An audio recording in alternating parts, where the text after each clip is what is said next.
আসসালামু আলাইকুম everyone. Easy পাঠশালার পক্ষ থেকে এসএসসি ম্যাথে স্বাগত জানাচ্ছি। আমি জুবায়ের আব্দুল্লাহ।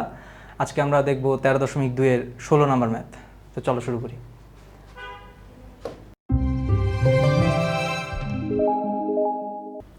দেখো 16 নম্বর ম্যাথে কি বলতেছে আমাদের, 2 + 4 + 8 + 16 +... ধারাটির n সংখ্যক পদের সমষ্টি 254 হলে n এর মান নির্ণয় করো।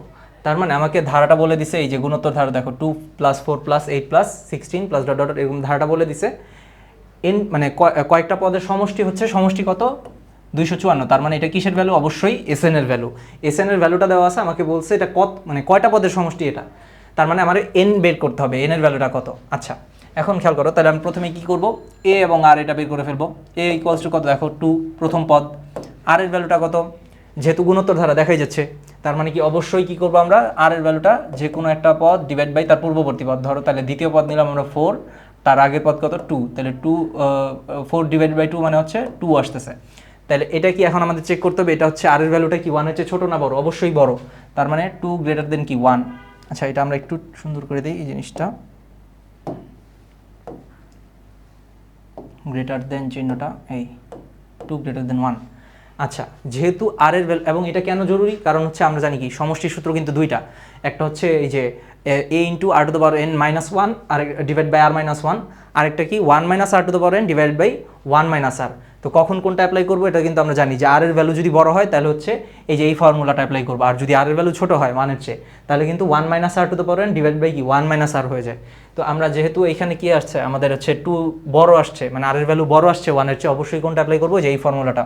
তাহলে আমরা লিখি এখানে, আমরা জানি হচ্ছে কি Sn = কি গুণোত্তর ধারার ক্ষেত্রে a × r⁻n - 1 divided by r - 1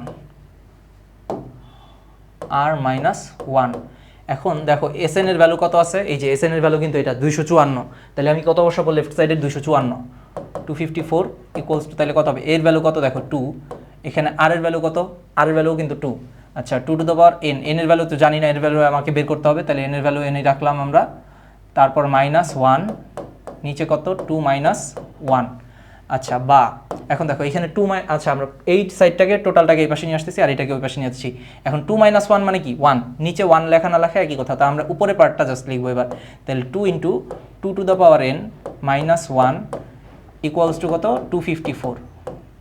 আচ্ছা এখন এখানে 2 দেখো গুণ অবস্থায় আছে, তাহলে এটাকে যদি এই পাশে নিয়ে আসি ভাগ হয়ে যাবে।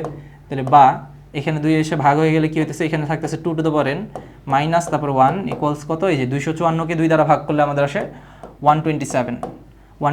এখন দেখো এই যে 2n তাহলে কি হবে দেখো, -1 এর পাশে গেলে কিন্তু +1, তার মানে 128। বা এখন দেখো এখানে যে nটা, আমার তো n এর মানটাই লাগবে। এখন n এর যে ভ্যালুটা এটা কিন্তু কোথায় আছে, মানে n কিন্তু পাওয়ার আছে, আমি কিন্তু যতক্ষণ পাওয়ার আছে আমি কিন্তু এটার n এর ভ্যালুটা এক্স্যাক্ট বের করতে পারতেছি না। তাহলে আমাকে কি করতে হবে, অবশ্যই আগে নিচে নামায় আনতে হবে।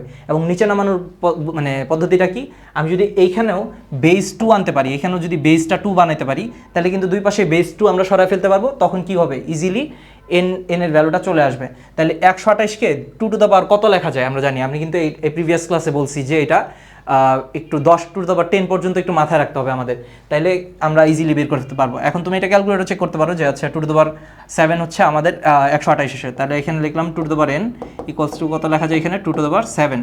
তাহলে দেখো এখানে এই যে বেস 2 হয়ে গেছে দুইটারই, তাহলে কি দুই পাশ থেকে কিন্তু আমি 2কে সরাই ফেলতে পারি। তাহলে সুতরাং n এর ভ্যালু কত আসতেছে দেখো 7, n এর ভ্যালু কিন্তু 7। দেখো তার মানে 7টা পদের সমষ্টি হচ্ছে তোমার 254।